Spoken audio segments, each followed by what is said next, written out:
During my self-inquiry practice, I struggled to stay attentive because countless thoughts keep arising. എൻ്റെ self enquiry practice ശ്രദ്ധയോടെ എനിക്ക് തുടരാൻ കഴിയുന്നില്ല, വല്ലാതെ പാടുപെടുന്നു എന്നാണ് പറയുന്നത്. കാരണം കുറേ ചിന്തകൾ ഉയർന്നു വരുന്നുണ്ട്. Countless thoughts keep arising.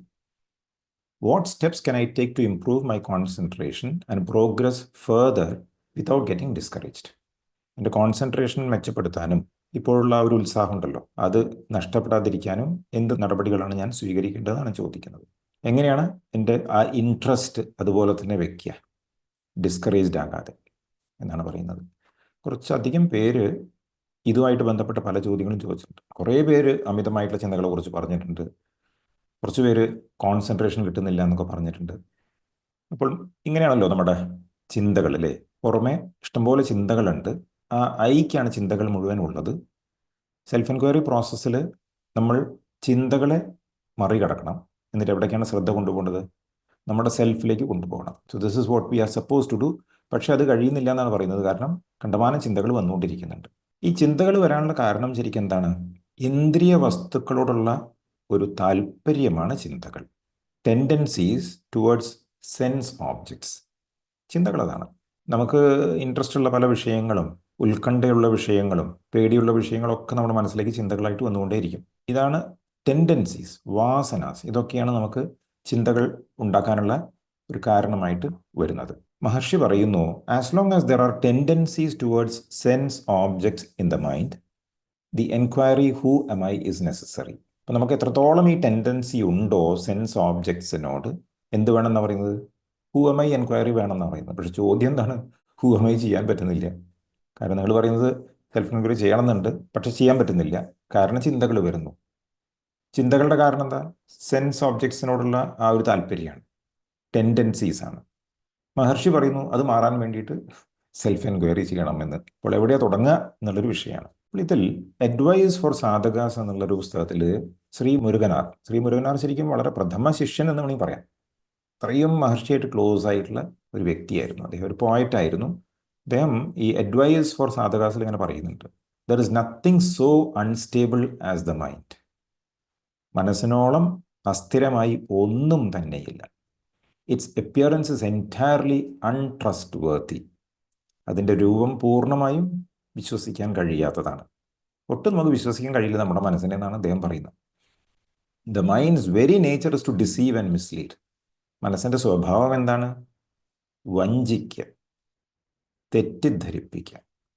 നോക്കൂ, നമ്മുടെ ഓരോ ദിവസത്തുള്ള ലൈഫിൽ നമ്മൾ എത്ര കാര്യങ്ങൾ മനസ്സിൽ പറയുന്നുണ്ടല്ലേ? മറ്റുള്ളവരെ കുറിച്ച്, നമ്മുടെ ജോലിയെക്കുറിച്ച്, പല വിഷയങ്ങളെക്കുറിച്ച് നമ്മൾ പലതും പറഞ്ഞുകൊണ്ടിരിക്കുന്നില്ലേ? നമുക്കൊരു തോന്നലുണ്ട് നമ്മൾ മനസ്സിൽ പറയുന്നത് ശരിയാണ് എന്നല്ലേ. നമ്മുടെ ധാരണ അതാണല്ലോ, എൻ്റെ ചിന്ത ശരിയാണ്, മറ്റേ ആൾക്കാരാണ് ശരിയല്ലാത്തത് എന്നാ തോന്നലല്ലേ. ഇവിടെ മുരുകനാർ പറയുന്നു ഈ മൈൻഡ് അൺട്രസ്റ്റ് വർത്തിയാണ്, ഒട്ടും വിശ്വസിക്കാൻ പറ്റില്ല, വിശ്വസിക്കാൻ കൊള്ളില്ല. Its very nature is to deceive. വഞ്ചിക്കലാണ് എൻ്റെ പരിപാടി. മിസ്ലീഡ് ചെയ്യുക ചെയ്യുന്നത്, നമ്മളെ തെറ്റിദ്ധരിപ്പിക്കുക ചെയ്യുന്നത്. ഇതിൽ നിന്നും നമ്മൾ മനസ്സിലാക്കണം, നമ്മൾ ഒരിക്കലും നമ്മുടെ ചിന്തകളെ മുഖവിലേക്ക് എടുക്കാൻ പാടില്ല എന്ന് ശരിക്കും നമ്മൾ മനസ്സിലാക്കണം. നമ്മുടെ മനസ്സ് എന്ത് പറയുന്നുവോ അതേ നമ്മൾ ഒരിക്കലും അംഗീകരിക്കാൻ പാടില്ല. This is the first thing. എപ്പോഴാണോ നമ്മൾ നമ്മുടെ മനസ്സിനെ അംഗീകരിക്കുന്നത്, മറ്റുള്ളവരെ കുറ്റപ്പെടുത്തുന്നത്, പഴിചാരുന്നത്, എന്താ സംഭവിക്കുന്നത്? നമ്മുടെ മനസ്സിനാ പ്രശ്നം വരുന്നതേ. ഇവിടെ ഓവർ തിങ്കിങ് പലരും പറഞ്ഞല്ലോ, കോൺസെൻട്രേഷൻ കിട്ടുന്നില്ല എന്ന് പലരും പറഞ്ഞല്ലോ. നോക്കണം എത്രത്തോളം നിങ്ങൾ നിങ്ങളുടെ മനസ്സിനെ വിശ്വസിക്കുന്നുണ്ട് എന്ന്. എനിക്ക് എൻ്റെ മനസ്സിനെ വലിയ വിശ്വാസമാണ്, കാരണം ഞാനാണല്ലോ, നിങ്ങൾ മനസ്സല്ല. There is nothing so unstable as the mind. അത്രയും സ്റ്റേബിൾ അല്ലാത്തൊരു സാധനമില്ല. നിങ്ങൾക്ക് വേണമെങ്കിൽ മറ്റുള്ളവരെ കുറച്ചുകൂടി വിശ്വസിക്കുക കേട്ടോ, സ്വന്തം മനസ്സിനെ വിശ്വസിക്കരുത് എന്നാണ് ശരിക്കും മുരുകനാർ പറയുന്നത്. And he continuous, at the very first opportunity it will hog tie the sadhaka and plunge into the world of phenomena. സാറ കടുകട്ടി വാക്കുകൾ ഉപയോഗിച്ച് നോക്കൂ.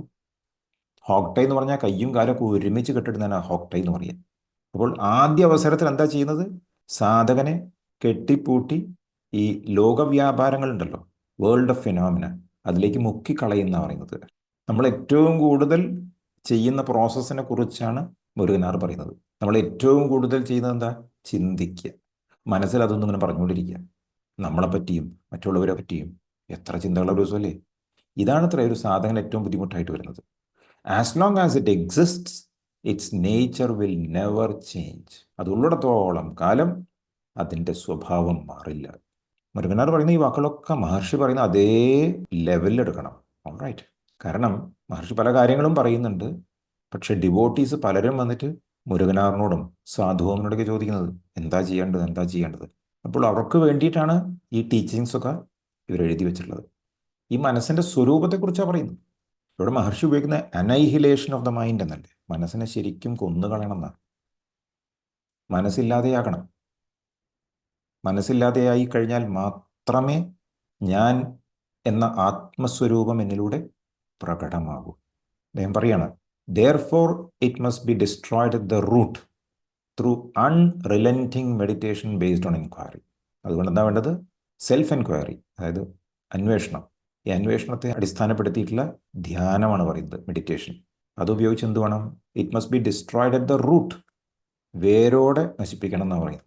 അത്രയും കഠിനമായിട്ടാണ് മുരുകനാർ മനസ്സിനെ കുറിച്ച് പറയുന്നത്. സാധകന്മാർ, ശരിയായിട്ടുള്ള ഇൻട്രസ്റ്റ് ഉള്ളവരോടാണ് പറയുന്നത്, അല്ലാത്തവർക്കൊന്നും വേണ്ട. സെൽഫ് എൻക്വയറി ശരിക്കും താല്പര്യമുള്ളവർ, എവേക്കനിങ് വേണം എന്ന സ്ട്രോങ് ആയിട്ടുള്ള ഫീലിംഗ് ഉള്ളവരോടാണ് പറയുന്നത്. അതിനെ നശിപ്പിക്കണം എന്നാണ് പറയുന്നത്. Until it is thus eradicated no wise person should be at ease assuming that is task is complete. ഈ മനസ്സ് ഉന്മൂലനം ചെയ്യപ്പെടുന്നത് വരെ ഒരു ജ്ഞാനിയും, വൈസ് പേഴ്സൺ, അദ്ദേഹത്തിൻ്റെ ദൗത്യം പൂർത്തിയായി എന്ന് കരുതി സ്വസ്ഥമായി ഇരിക്കാൻ പാടില്ല എന്ന് പറയുന്നത്. അപ്പോൾ നമുക്കുള്ള ഒരു ജോലി ഇതാണ്, ഈ മനസ്സിനെ വിശ്വസിക്കാതെ എത്രയും പെട്ടെന്ന് വേരോടെ നശിപ്പിക്കാനുള്ള ഒരു പരിപാടി നമ്മൾ ആസൂത്രണം ചെയ്തേ പറ്റൂ. അതിന് എൻക്വയറിയാണ് ഏറ്റവും നല്ലത്, meditation based on enquiry. Maharshi പറയുന്നു, അഭ്യാസ is not concentration of the mind but withdrawal in to the self. പലർക്കും കോൺസെൻട്രേഷൻ്റെ വിഷയമാണല്ലോ ഇവിടെ. ഇത് കോൺസെൻട്രേഷൻ അല്ല എന്ന് മഹർഷി പറയുന്നു. അഭ്യാസ മനസ്സിൻ്റെ ഏകാഗ്രതയല്ല, പിന്നെന്താ? But withdrawal in to the self, സെൽഫിലേക്കുള്ള പിൻവലിയലാണ്. അപ്പോൾ സെൽഫ് എൻക്വയറി ഒരു കോൺസെൻട്രേഷൻ്റെ പരിപാടിയാണെന്ന് ആരും വിചാരിക്കേണ്ട. The practice consists in withdrawal within the self every time you are disturbed by thought. നമുക്ക് ചിന്ത വന്നിട്ട് നമ്മൾ ഡിസ്റ്റർബ് ചെയ്യുന്ന സമയത്ത് എന്താ വേണ്ടത്? ഉള്ളിലേക്ക് തിരിയണം. Withdrawal within the self. കാരണം ആ സെൽഫിൽ നിന്നാണ് പൊട്ടിമുളയ്ക്കുന്നത് ചിന്തകൾ. ആ ചിന്തകൾ ഉണ്ടാകുന്ന സമയത്ത് നമ്മൾ എന്ത് ചെയ്യണം? വീണ്ടും ഉള്ളിലേക്ക് പോകണം. ഒരാമ അതിൻ്റെ തലയും അതിൻ്റെ ലിംസും എല്ലാം ഉള്ളിലേക്ക് വലിച്ചെടുക്കുന്നത് പോലെ നമ്മളിത് ചെയ്തു കഴിഞ്ഞാൽ എന്ത് സംഭവിക്കും? ചിന്തകൾ ഉണ്ടാവില്ല. Therefore the ego must start moving towards the self. അതിന് ഈഗോ ആണ് പ്രശ്നക്കാരൻ. ആ ഈഗോ പുറത്തോട്ട് പോകുന്ന സമയത്താണ് ചിന്തകൾ വരുന്നത്, അല്ലേ? എപ്പോഴാണ് നമുക്ക് കോൺസെൻട്രേഷൻ്റെ ആവശ്യം വരുന്നത്? പുറമേയുള്ള വസ്തുക്കളിലേക്കും നമ്മുടെ ചിന്തകളിലേക്കും മനസ്സിനെ ഘടിപ്പിക്കാനാണ് കോൺസെൻട്രേഷൻ വേണ്ടത്, അല്ലേ? ഒരു വിഷയത്തെക്കുറിച്ച് നിങ്ങൾ ആലോചിക്കുകയാണ്. ആ വിഷയം ഒരു വിഷയ വസ്തുവാണ്. ആ വിഷയത്തെ പിടിച്ചു നിർത്താനാണ് നമ്മൾ കോൺസെൻട്രേഷൻ ഉപയോഗിക്കുന്നത്. അത് ചിന്തിച്ചുകൊണ്ടിരിക്കുമ്പോൾ വേറെ 3-4 ചിന്തകൾ വന്നു കഴിഞ്ഞാൽ നമുക്ക് പറയാം കോൺസെൻട്രേഷൻ നശിച്ചു എന്ന് പറയാം. ഈഗോ പുറമേയുള്ള വസ്തുക്കൾ അല്ലെങ്കിൽ 2P and 3P ഓബ്ജക്ട്സിലേക്ക് ശ്രദ്ധ പിടിപ്പിച്ചു വെക്കുന്നതിനാണ് ശരിക്കും കോൺസെൻട്രേഷൻ എന്ന് പറയുന്നത്. ഇവിടെ എവിടെയാണ് കോൺസെൻട്രേഷൻ ശരിക്കും വരുന്നത്? ഇവിടെ ശരിക്കും റിവേഴ്സ് കോൺസെൻട്രേഷൻ അല്ലേ? റിവേഴ്സ് അറ്റൻഷൻ അല്ലേ ഇവിടെ പറയുന്നത്? It is. കാരണം നമ്മുടെ വസ്തുക്കളിലേക്കല്ല നമ്മൾ ശ്രദ്ധ കൊടുക്കാൻ പറയുന്നത്. ഇത് എവിടെ നിന്നാണ് ഈ ചിന്ത ഉണ്ടായത് എന്ന് ചോദിക്കാനാണ് പറയുന്നത്. ഒരു സാധനത്തിൽ നമ്മൾ ഫോക്കസ് ചെയ്യുന്ന സമയത്ത് ചിന്തകൾ വന്നു എന്നുള്ള വിഷയം വേറെ. ഇതല്ലല്ലോ. നമ്മൾ നമ്മളിലേക്ക് തിരിയല്ലേ വേണ്ടത്. ഇവിടെ പ്രശ്നം, ഞാൻ ഒരു വേറിട്ട വസ്തുവാണ്, ഞാൻ ഈ ശരീരമാണ്, ഞാൻ ഈ മനസ്സാണെന്നുള്ള തോന്നലാണ് ശരിക്കും ഇവിടെ പ്രശ്നമുള്ളത്. മനസ്സ് വളരെ സ്ട്രോങ് ആയിട്ട് നിൽക്കുന്നുണ്ട്, അതുകൊണ്ടാണ് ചിന്തകൾ ഇങ്ങനെ വന്നുകൊണ്ടിരിക്കുന്നത്. അതാണ് മഹർഷി പറയുന്നത്, you must turn inward and see from where the mind rises and then it will cease to exist. ചിന്തകൾ അമിതമായി ഉണ്ട്, കോൺസെൻട്രേഷൻ കിട്ടുന്നില്ല എന്ന് പറയാനുള്ള കാരണം അവിടെ മനസ്സ് റൈസ് ആയിട്ടുണ്ട്, ഈഗോ റൈസ് ആയിട്ടുണ്ട്. അപ്പോൾ മഹർഷി പറയണ, നിങ്ങൾ അകത്തേക്ക് തിരിഞ്ഞ് മനസ്സ് എവിടെ നിന്നാണ് ഉയരുന്നത് ഇത് നോക്കാനാണ് പറയുന്നത്. അപ്പോൾ എന്ത് സംഭവിക്കും? It will cease to exist. മനസ്സില്ലാതെയാകും. മനസ്സില്ലാതെയായാൽ പിന്നെ ചിന്തകൾ ഉണ്ടാവുമോ? ഇല്ല. മനസ്സുള്ളപ്പോൾ മാത്രമേ ചിന്തകൾ ഉണ്ടാകുള്ളൂ. ആ മനസ്സുണ്ടാകുമ്പോൾ ഈഗോ ഉണ്ടായി. ഈഗോ ആണ് ഫസ്റ്റ് ചിന്ത. ഈഗോ എന്ന് പറഞ്ഞാൽ ഐ ആം ദ ബോഡി, ഞാൻ ഈ ശരീരമാണ്. അപ്പോൾ ഇൻവേർഡ്, ഈ ടെക്നിക്ക് കിട്ടാത്തവർക്ക് വിഷമമായിരിക്കും. കാരണം അവർക്ക് ഇപ്പോഴും മനസ്സിലായിട്ടുണ്ടാവില്ല ഇൻവേർഡ് എന്ന് പറഞ്ഞാൽ എവിടെയാണ്. ശരീരത്തിൻ്റെ ഉള്ളിലേക്കാണോ നോക്കേണ്ടത്? ആ ശരീരം പുറത്ത് പ്രൊജക്റ്റ് ചെയ്യും, ഒരു ഇമേജ് പോലെ, എന്നിട്ട് അതിൻ്റെ ഉള്ളിലേക്ക് ഇങ്ങനെ നോക്കും. ഇതൊന്നുമല്ല, അത് 3P ആണ്. നമ്മൾ എന്ത് ചെയ്താലും, മനസ്സുകൊണ്ട് എന്ത് ചെയ്താലും അത് ഈഗോൻ്റെ ഒരു ഗെയിമായിട്ട് മാറും. ഇതങ്ങനെയല്ല, ഒട്ടും പുറത്തോട്ട് ചലിക്കരുത്. അങ്ങനെ വന്നാൽ മാത്രമേ നമുക്ക് സെൽഫിലേക്ക് തിരിയാൻ സാധിക്കുള്ളൂ. അപ്പോൾ നോക്കേണ്ടത്, when more thoughts are coming, എവിടെ നിന്നാണ് ഈ ചിന്ത വരുന്നത്? ആരിൽ നിന്നാണ് ഈ വരുന്നത്? അതൊരു ചിന്തയായിട്ട് വെക്കരുത്. ഇതെവിടെ നിന്നാണ് ഈ ചിന്ത വരുന്നത് ചിന്തിക്കരുത്. ഓൾറെഡി 3 ചിന്തയുണ്ട്, അതിൻ്റെ കൂടെ 4മതൊരു ചിന്ത വരില്ലേ അങ്ങനെ വരുമ്പോൾ? അതല്ല വേണ്ടത്. ഈ 3 ചിന്തയും എവിടുന്ന, ഏത് പോയിന്റ് നിന്നാണ് റൈസ് ചെയ്യുന്നത്? ഈഗോയിൽ നിന്നാണ്. ഈഗോ എന്ന് പറഞ്ഞാൽ ഞാനാണ്, എന്നിൽ നിന്നാണ്. അപ്പം ഞാൻ എന്ത് വേണം? എന്നിലേക്ക് തന്നെ തിരിയണം. അതങ്ങനെ ചെയ്യാലേ. ഈ ഒരു കാര്യമാണ് പറഞ്ഞുതരാൻ ആർക്കും പറ്റാത്തത്. പല പല എക്സാമ്പിൾസിലൂടെയും കഥകളിലൂടെയൊക്കെ നിങ്ങൾ റിട്രീറ്റിൽ പഠിച്ചില്ലേ? അതങ്ങനെ മനസ്സിലാക്കിയിട്ട് നിങ്ങൾ ചെയ്തു നോക്കണം. പ്രാക്ടീസ് നിരന്തരമായി ചെയ്തു കഴിഞ്ഞാൽ വർക്കൗട്ട് ആവും. ശ്രീ സാധുവും ബ്യൂട്ടിഫുൾ ആയിട്ടുള്ള ഒരു പുസ്തകം എഴുതിയിട്ടുണ്ട്, ദ പാത്ത് ഓഫ് ശ്രീരമണ, മഹർഷിൻ്റെ വളരെ ക്ലോസ് ആയിട്ടുള്ള അസോസിയേറ്റ്. അദ്ദേഹം പറയാണ്, all thoughts വൃത്തീസ് arise only because the unreal feeling I am this body has become well soaked and firmly established in us.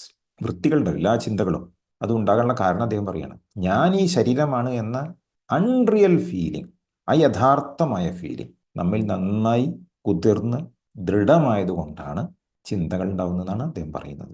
അപ്പം ഞാൻ ശരീരമാണെന്നുള്ള ബോധം നിങ്ങൾക്ക് സ്ട്രോങ് ആണെങ്കിൽ ചിന്ത കൂടുതലായിരിക്കും. ഞാൻ ശരീരമാണ് എന്നുള്ള ബോധം കുറവാണെങ്കിൽ ചിന്തകൾ കുറഞ്ഞിരിക്കും എന്നർത്ഥം. All these thoughts will be destroyed only if we vigilantly practice self-inquiry and thereby root out the unreal feeling I am this body. അപ്പം എന്താ വേണ്ടത്? ഈ ഒരു ചിന്തകൾ ഡിസ്ട്രോയ് ചെയ്യാൻ നമ്മൾ എന്ത് ചെയ്യണം? Vigilantly practice self enquiry. വളരെ ജാഗ്രതയോടെ ആത്മാന്വേഷണ പരിശീലനം തുടരണം. And thereby root out the unreal feeling I am this body. ഞാൻ ഈ ശരീരമാണ് എന്ന അൺറിയൽ ആയിട്ടുള്ള, യഥാർത്ഥമായിട്ടുള്ള ഒരു ഫീലിംഗ് ഉണ്ടല്ലോ, അതിനെ വേരോടെ പിഴുതെറിയണം എന്നാണ്. ശരിക്കു പറഞ്ഞാൽ ഈ ചിന്തകളെ കുറയ്ക്കാൻ ഏറ്റവും നല്ല ഉപാധി സെൽഫ് എൻക്വയറി തന്നെയാണ്. അതാണ് മഹർഷി ആദ്യം പറഞ്ഞത്. ചിന്തകളെ നമ്മൾ ടാക്കിൾ ചെയ്യേണ്ടത് സെൽഫ് എൻക്വയറി പ്രോസസ്സിലൂടെയാണ്. പിന്നെ ഈ ചോദ്യം ചോദിച്ചവരൊക്കെ ഒരു സെൽഫ് ചെക്ക് ചെയ്യണം. താല്പര്യമുള്ളവരാണല്ലോ ചോദിച്ചത്, ചിന്തകളെക്കുറിച്ചും കോൺസെൻട്രേഷനെ കുറിച്ചൊക്കെ. അപ്പോൾ നിങ്ങൾ ഈ ചെയ്യുന്ന കാര്യങ്ങൾ എത്രത്തോളം ചെയ്യുന്നുണ്ട് എന്ന് നോക്കണം. ആദ്യത്തെ ചോദ്യം, what amount of time do you dedicate to practicing self enquiry on a daily basis? എത്ര സമയം നിങ്ങൾ മാറ്റിവെച്ചിട്ടുണ്ട് ഈ ഒരു പ്രോസസ്സിന് വേണ്ടി? What amount of time do you dedicate? അരമണിക്കൂർ സമയം കൊടുത്തിട്ടുണ്ടോ? 1 മണിക്കൂറുണ്ടോ? 10 മിനിറ്റാണോ? സമയമുണ്ടെങ്കിൽ ചെയ്യുക എന്നാണോ? What amount of time do you dedicate to practicing self-inquiry on a daily basis? Second, how deep is your devotion and reverence for your true self? എത്രത്തോളം നിങ്ങൾക്ക് ഭക്തിയുണ്ട്, reverence ഉണ്ട് for your true self, നിങ്ങളുടെ സെൽഫിനോട്, നിങ്ങളോട് തന്നെ. ഞാൻ എന്ന പരമമായ ഒരു സത്യമുണ്ടല്ലോ നമ്മുടെ ഉള്ളിൽ, അതിനോട് എത്രത്തോളം നിങ്ങൾക്ക് ഭക്തിയുണ്ട്, താല്പര്യമുണ്ട്, റെവറൻസ് ഉണ്ട് എന്നാണ് ചോദിക്കുന്നത്. 3, ആർ യു ഇൻവോൾവ്ഡ് ഇൻ ശ്രവണ, മനന ആൻഡ് നിധിധ്യാസന കൺസിസ്റ്റൻ്റ്ലി എവറി ഡേ? എല്ലാ ദിവസവും നിങ്ങൾ ശ്രവണം ചെയ്യുന്നുണ്ടോ? ശ്രവണം എന്ന് പറഞ്ഞാൽ എന്തെങ്കിലുമൊക്കെ നിങ്ങൾ വായിക്കുന്നുണ്ടോ, കേൾക്കുന്നുണ്ടോ എന്നാണ്. അതിൽ മനനം ചെയ്യുന്നുണ്ടോ? മെഡിറ്റേഷൻ ചെയ്യുന്നുണ്ടോ? നിധിധ്യാസനം ചെയ്യുന്നുണ്ടോ എല്ലാ ദിവസവും? എത്ര പേരിപ്പം ഡിസ്കഷൻ ഗ്രൂപ്പിലും കണക്റ്റിലൊക്കെ എഴുതുന്നുണ്ട് അല്ലേ? അത് ചെയ്തിട്ടില്ല വെച്ചാൽ കുഴപ്പമൊന്നുമില്ല. പക്ഷെ നമ്മൾ വേറെ രീതിയിൽ ഇത് ചെയ്താലും മതി. ഈ ഒരു പ്രാക്ടീസിനോട് നമുക്ക് റിയലൈസേഷനോട്, എവേക്കനിങ്ങിനുള്ള താല്പര്യം എത്രത്തോളം ഉണ്ട് എന്നുള്ളതൊക്കെ സ്വയം നമ്മൾ ചോദിക്കണം. ശ്രവണം നിർബന്ധമാണ്, മനനം നിർബന്ധമാണ്, നിധിധ്യാസനം നിർബന്ധമാണ്. നിങ്ങൾ ഇത്രയും താല്പര്യത്തോടെയാണ് ഈ ഒരു പ്രാക്ടീസിനെ കാണുന്നത് വെച്ചിട്ടുണ്ടെങ്കിൽ ഇതിനു വേണ്ടി സമയം ചിലവഴിക്കാതെ വയ്യ. ലാസ്റ്റ് ചോദ്യം, among the top 3 things you aim to do daily, where does self-inquiry fit in? പ്രധാനപ്പെട്ട 3 കാര്യങ്ങൾ ഒരു ദിവസം ഞാൻ ചെയ്യാൻ പ്ലാൻ ചെയ്യുന്നുണ്ട്, എയിം ചെയ്യുന്നുണ്ട്. അതിൽ സെൽഫ് എൻക്വയറി എവിടെയാണ് വരിക? എത്രാമത്തെ വരിക? പറ്റുമെങ്കിൽ ആദ്യത്തെ ആവണം, എങ്കിലേ വർക്കൗട്ട് ആവുള്ളൂ. ഇത് പറയാതിരിക്കാൻ വയ്യ. കാരണം മുമ്പ് സെഷന് വന്ന സമയത്ത് റിട്രീറ്റ് വന്ന സമയത്തൊക്കെ പറഞ്ഞിട്ടുണ്ട്. ഇത് വളരെ ഈസി ആയിട്ടുള്ള പ്രോസസ്സാണ്, പക്ഷെ ഡിഫിക്കൽട്ടാന്ന് പറഞ്ഞിട്ടുണ്ട്. ആർക്കാണ് ഈസി ആർക്കാണ് ഡിഫിക്കൽട്ട് എന്നുള്ളത് എങ്ങനെ തീരുമാനിക്കുക? നമ്മളുടെ ഒരു താല്പര്യമാണ്. നമുക്ക് ഈ പ്രോസസ്സിനോട് എത്രത്തോളം താല്പര്യമുണ്ട്, അതാണ് കാര്യം. നമ്മളിതിന് സമയം ചിലവഴിച്ചേ പറ്റൂ. ഇത് ഒരു ബാക്ക് ബെഞ്ചിലേക്ക് പോയി കഴിഞ്ഞാൽ ഉറപ്പാണ് കിട്ടില്ല. അതാണ് ഡിഫിക്കൽട്ടാന്ന് പറയുന്നത്. ഈസി എന്ന് പറയാൻ കാരണം നിങ്ങൾ എല്ലാ ദിവസവും കുറച്ച് സമയം ഇതിന് മാറ്റിവെച്ച് ഇതിനു വേണ്ടി ശരിക്കും പ്രയത്നിക്കുന്നുണ്ടെങ്കിൽ ഇത് കിട്ടാതെ പോവില്ല. അപ്പോൾ താല്പര്യം ശരിക്കും ഉണ്ടോ നോക്കണം, ഇതെല്ലാം ചെയ്യുന്നുണ്ടോ നോക്കണം. എന്നിട്ടൊരു മാസം 2 മാസം 3 മാസം പ്രാക്ടീസ് ചെയ്ത ശേഷം വീണ്ടും പറയുക കോൺസെൻട്രേഷനെ കുറിച്ച്. പലരും ക്ലാസ് ഓർഗനൈസ് ചെയ്താൽ പെട്ടെന്ന് ചാടി വിടുന്നതാണ്. ഈ ക്ലാസ് മാത്രമല്ല, മാസത്തിൽ മറ്റ് 2 ക്ലാസ്സും ഇല്ലേ. കുറ്റപ്പെടുത്തല്ല, നല്ല കാര്യമാണ്. പക്ഷെ അതോടൊപ്പം നമ്മൾ ഈ പ്രാക്ടീസിനോടൊരു റെഫറൻസ് വേണം. നിങ്ങളുടെ ഭഗവാൻ ശരിക്കും എവിടെയാണ് ഉള്ളത്? നിങ്ങളുടെ ഉള്ളിലാണ് ഉള്ളത്, ഈ ക്ലാസ്സിലല്ല ഉള്ളത്. ഇവിടെ ചില ടിപ്സൊക്കെ മാത്രമേ നമുക്ക് ലഭിക്കൂ. പ്രാക്ടീസ് നിർബന്ധമാണ്. You have to, if you want. എനിക്ക് കോൺസെൻട്രേഷൻ കിട്ടുന്നില്ല, കണ്ടമാനം ചിന്തകൾ വരുന്നുണ്ടെന്ന് പറഞ്ഞാൽ ആരപ്പോൾ അതൊക്കെ പരിഹരിക്കാം? ആർക്കെങ്കിലും പരിഹരിക്കാൻ പറ്റുമോ? ആർക്കും പറ്റില്ല. ആരെങ്കിലും ഉത്തരവാദിയാണെന്ന് നിങ്ങൾക്ക് പറയാൻ പറ്റുമോ? കണ്ടമാനം ചിന്തകൾ വരുന്നുണ്ടെങ്കിൽ, കോൺസെൻട്രേഷൻ കിട്ടുന്നുണ്ടെങ്കിൽ വേറെ ആരുമല്ല, you yourself are to be blamed. പക്ഷെ അതിനുള്ള വഴിയുണ്ട്. എത്ര ചിന്തകൾ വന്നാലും പ്രശ്നമല്ല. കോൺസെൻട്രേഷനൊന്നും ഒരു വിഷമവുമില്ല. കോൺസെൻട്രേഷൻ വേണ്ടല്ലോ. ഞാൻ പറഞ്ഞല്ലോ, ടെക്നിക്കിനേക്കാളും കൂടുതൽ താല്പര്യം നിങ്ങൾക്ക് ഈ പ്രോസസ്സിനോടാണ്. നിങ്ങൾക്ക് നിങ്ങളുടെ സെൽഫിനെ അറിയാനുള്ള വല്ലാത്തൊരു താല്പര്യമാണ്. അത് കഴിഞ്ഞിട്ടേ ബാക്കിയെല്ലാം ഉള്ളൂ എന്നുള്ളൊരു അവസ്ഥയിലേക്ക് എത്തിക്കഴിഞ്ഞാൽ മാത്രമേ ചെയ്യാൻ പറ്റുള്ളൂ. All right, thank U.